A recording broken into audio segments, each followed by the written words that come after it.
Bienvenidos. Aquellos que somos creyentes, creemos, valga la redundancia, creemos que Jesús existe, que vino al mundo a sufrir por nuestros pecados y dar su vida por nosotros. Pero hay un grupo de personas que ni siquiera cree que haya venido al mundo. Es que la única prueba histórica de que Jesús existió es la propia Biblia. Es como decir que Harry Potter es real porque existen libros sobre él.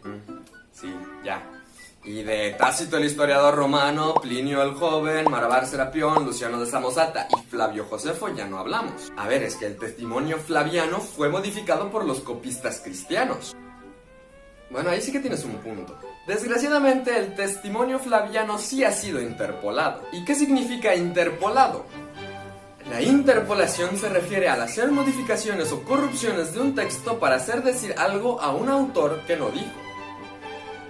Pero no quita que se pueda rescatar parte del texto y saber lo que decía. Por este tiempo apareció Jesús, un hombre sabio, y atrajo hacia él a muchos judíos. Y cuando Pilato, frente a la denuncia de aquellos que son los principales entre nosotros, lo había condenado a la cruz, aquellos que lo habían amado primero no le abandonaron. La tribu de los cristianos, llamados así por él, no ha cesado de crecer hasta este día. Claro que podemos comprobar históricamente que Jesús vino a la tierra, y es que no citamos los textos de los demás autores. Pero, ¿realmente era Jesús quien dijo que era? Como hemos visto, el pastor ha estado hablando de la identidad de Jesús. Y siguiendo con estos temas, les presento a Jesús según la corriente gnóstica. Y averiguaremos si Jesús es verdaderamente como se nos presenta en el gnosticismo. El gnosticismo plantea que hay una chispa espiritual en todos nosotros, y es por iniciación humana que debemos lograr encontrarla, pero que Jesús es ese revelador que viene del más allá a mostrarnos cómo sacar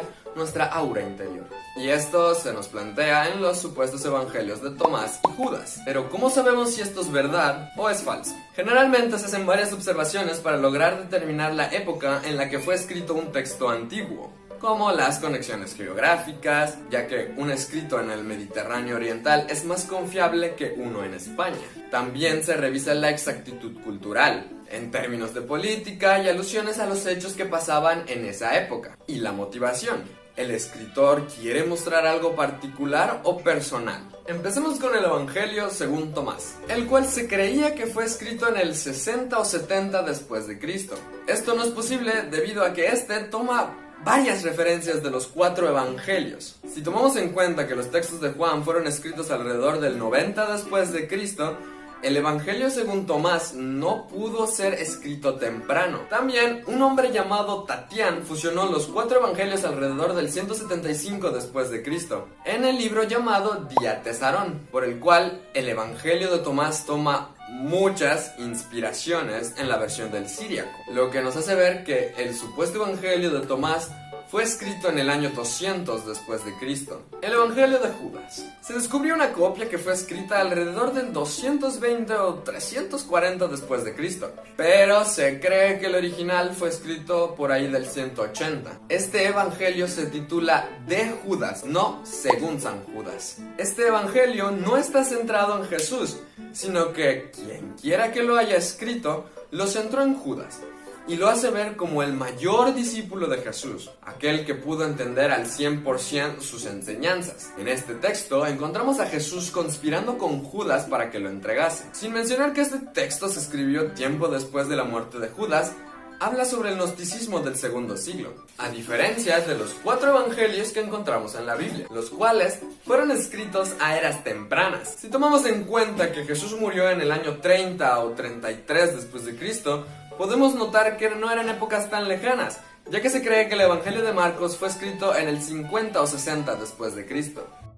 Los textos gnósticos que plantean a Jesús como un revelador de conocimiento oculto no tienen conexiones con el Jesús histórico, sin mencionar que dichos textos que nos lo presentan de esta forma no fueron escritos a eras tempranas de su resurrección. Los evangelios nos lo presentan como verdaderamente Él es Salvador, el Hijo de Dios, el Señor, y verdaderamente Jesús es Dios. Pero esto no acaba aquí. Los exhorto a que busquen por su propia cuenta, investiguen, expandan sus conocimientos sobre este tema y no se queden con lo que el mundo y las corrientes les dicen, y atrévanse a buscar al Jesús verdadero.